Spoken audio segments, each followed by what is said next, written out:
Hey, it's Kevin, and I'm here at the ShipHero Insider Summit 2025, and I am sitting next to Matt Schroeder, who is the co-founder of Tidal Wave 3PL, one of the founders of a 3PL here at the summit, amongst many others. He's also one of the speakers here today as well.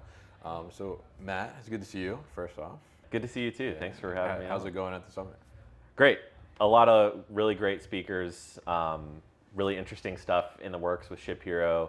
Um, Great to meet a bunch of fellow 3PL founders and operators and things like that. It's been really, really cool to sort of have our tribe of people all in one place and get to talk and chat. Yeah, absolutely. I like the way you say it, the tribe of 3PL. That's what it feels like. The tribe of 3PL owners, yeah. Yeah. So it's really great to have you here and also get you to talk on stage here as well and share with some of your tribes people, I guess, Yeah. right, you'll say. Yeah, exactly. Yeah, so tell us a little bit about your business though, because your talk is going to be on high touch fulfillment and customization. So tell us about your business, about Tidal Wave. So I guess really quick, I think similar to a lot of 3PL owners, we got started from owning a brand ourselves. So my business partner and I started an apparel brand in 2015, selling T-shirts. Did our own fulfillment the entire time, from my parents' garage to a small warehouse to a bigger warehouse and so on. We eventually got to the point that we invested in getting our own screen printing equipment to handle printing ourselves. Okay. So we were already doing the screen printing and the fulfillment and the marketing for our own brand.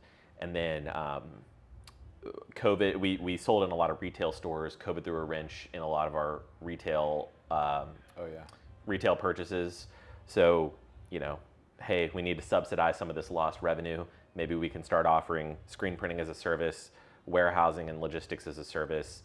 Had a couple friends who ran brands that were interested in outsourcing their fulfillment. They did it themselves. Mm-hmm. And so those were our first two clients. And that was about 4 years ago. Started doing that. And then eventually landed a brand that needed both screen printing and fulfillment, which was sort of started the trajectory of where we are today, where that's a lot of what we offer and the value add to our customers. I think as a 3PL owner, you always have to have some kind of angle. Like, what is your differentiator? Yeah. I believe that is ours, doing screen printing. We've started offering more services. We do laser engraving, embossing, heat press, things like that. But screen printing is still the primary source of, if we want to say high touch customization, that's the main one. So yeah, I've been going on about 4 years now. We just finally settled on ShipHero about 15 months ago, and it's been great. Okay. And no chance we would have gotten through the last 12 months had we not made some upgrade to a better WMS, and I'm glad we landed on ShipHero. Yeah, absolutely. So it's very interesting to hear about kind of the journey there and how you're handling this. So talk to us a little bit about what goes into that customization aspect, right? The doing the screen printing and then the fulfillment as well. How do you make sure that you're maintaining service levels with all these additional steps? Because you're not just taking it and putting it in a box, right? Right. That is by far the biggest challenge. It's equipment is expensive. It is higher trained labor because it's, with all due respect to my all our 3PL folks, like putting the right item in the right box has its own challenges, but screen printing multiple colors of ink on a shirt with blowing out screens and making things like that, it's its own skill set. It's not rocket science, but it is different and it is challenging. So the labor takes a lot longer to bring in and train up. And then also just customer expectations. You're making something that they will be selling. You're not just putting it in a box, you're actually finalizing the product that's going to be sold on their website. So the expectations are very high. So there's a lot of checks and balances that you need.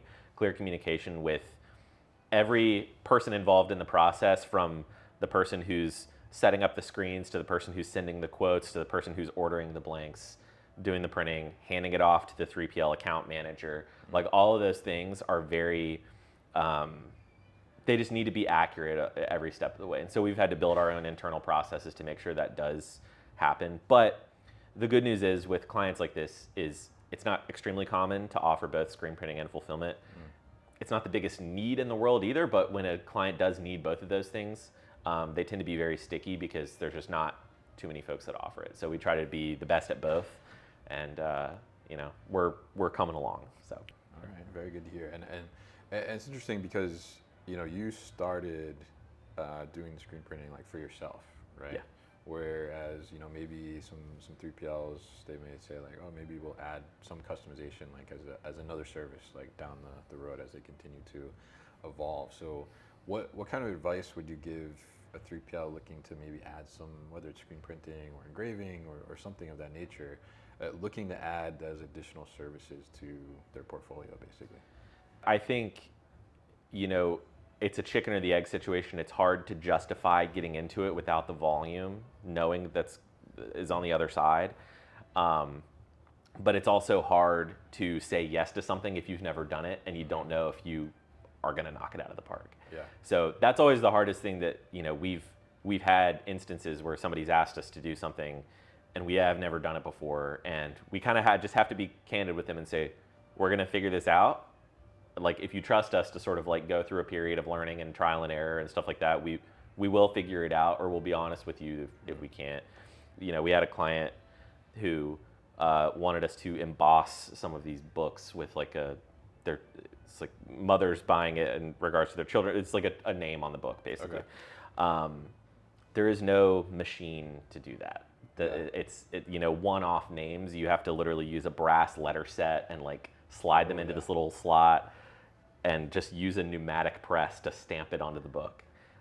So we had to basically tailor the pneumatic presses to not punch through the cover of the book, and get the brass letter sets custom made because they wanted a 12-point font instead of a 10, which is a standard brass letter set. So like all these things, we were figuring it out. They had been a client for a few years, but they wanted to offer this additional upsell as a service. And that was one of those things. It took us 3-4 months to actually dial it in. But now that we do, it's like, I don't know that anybody else in the world does exactly what they need. Yeah. And so unless we just royally screw up, there's not really much of a reason for them to ever leave, because we've tailored something completely around them. Interesting. Yeah, and I think that's an interesting point too. Like you can do this specialized service, and if you're doing it for a specific client, right, that kind of gives a little stickiness for the client, right, in a sense. It does. Yeah. I think a couple things to note there. Yeah. If they didn't bring the volume to justify this, we would have said no. Yeah. If they were selling 5 a day, it would not have been worth all the investment into this, but they sell enough to justify it. Another thing is, we had been working with them for a couple years, and we basically fronted the equipment ourselves. If they had said, actually, never mind, we don't want to do this, there's no use for that equipment. There's not like another client that I can offer something similar to. It's so niche and so siloed to just them. So there was a lot of trust built on the idea that it's like, we talked to them a few times and they're like, yes, we really do want to do this. So we took that leap. And I'm sure we could have structured the finances differently where they had to sort of pay for it up front, but we just in good faith paid for all the equipment up front and then just charged them every time we emboss a book. Interesting. And from a brand like value proposition, like coming to a fulfillment partner that can also do some customization, whether it's screen printing or 12-point embossing on books. I mean, like how does that change kind of their value driver versus like them going to like a separate printer and then also then from the printer sending it to like a fulfillment partner? It's just a lot of cooks in the kitchen, right? Yeah. Like, especially for the one-off stuff like the books. And I can talk about 2 different examples here. So like from the books perspective, it's like, yes, you could technically go to somebody who might emboss a one-off book every time somebody enters their name and do that. But effectively, there's not much of a value add there other than like they would just move the full operation over to, that would effectively be their 3PL at that point. Yeah. Because these are all getting sent out to individual customers. So it was either like they want to do this. So it was either we say no and we lose the customer because they will find somebody who would be willing to figure it out, or we say yes and we do it. So that was kind of where we were. We were more than willing to do it. I thought it was exciting. But from the screen printing perspective, we do have clients that used to get things screen printed at another facility, a printer that only focused on screen printing. That was all they did. Send it to us, or another 3PL where it's like the 3PL only did 3PL stuff. And the issue is just consistency in timelines, consistency in communication. Things get delayed, things aren't, the way that the screen printer is labeling and organizing things isn't the way we would prefer them to be labeled and organized, and understanding of like, hey, we're too short, why are we too short? That you have to go, there's a middleman here to figure out why from the screen printer we're two units short. All of that now is just internal to us. You talk to one team, we're all in one Slack channel together, we can work through these problems real time. Hey, we need 2 more. Like our team 50 feet away can go print 2 more if we need to, and re-up and get the correct amount. So there's a lot of just simplicity. I think from a brand, there's a lot of problems that you have to solve all the time. There's always things going wrong and always things you need to diagnose and figure out, Facebook ads to your website conversion rate to things like that. Keeping a simple, like one vendor handles a lot of my stuff is, I think a lot of brands might find value in that, and the ones that we work with definitely do. Yeah, absolutely. And I think kind of, almost compacting and shortening that supply chain a little bit, I think overall is definitely can be a value driver, right? And it's certainly a value proposition that you can sell to a client as well. So now you've been on ShipHero for about 15 months, you said, right? So tell us what you think. Oh, it's great. It's great. I was very much against it for a while, not from anything that ShipHero did. It was mainly just we were on a cheaper solution, and I was very much a penny pincher when it came to that stuff. I was like, we don't need to pay more for software, we're fine. And I eventually got to the point that we just couldn't survive anymore without upgrading to something more robust. And ShipHero was the best option. And my business partner and I always kind of have this agreement. It's like, if we're gonna do something, if we're gonna take the leap into something, don't just like do the thing all out. It's like if there's cheaper WMSs out there, but it's like if you're gonna make the switch to a WMS, if you're gonna spend all this time and effort on it, just do the best one. And so we demoed a few of them. We were like, ShipHero is the best one. So I know it's more expensive. It's gonna take a lot of time and effort to get it set up, but just do it. It's gonna be the best way moving forward. So very happy that we did. And now I'm I'm eating my words. I think I'm the biggest ShipHero advocate on the team. And we had some folks that took a little, on the floor that were a little longer to win over. Life was simpler on a less robust software. And so took them a little bit to win over. I think everybody's won over now, and they see the bright side of like, oh, I have way less hunting around the warehouse for things that are seemingly lost, or answering customer messages about like, hey, change this address and ship this out. It was like the customer can do that now, all that kind of stuff. So a lot of making life easier. Yeah. So very happy.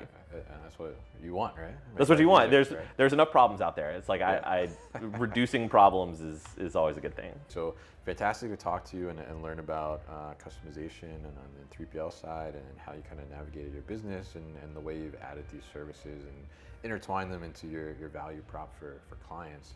Now, as a clothing thought, when we look towards maybe like the next summit, what would you say to other 3PL owners out there about coming to the summit?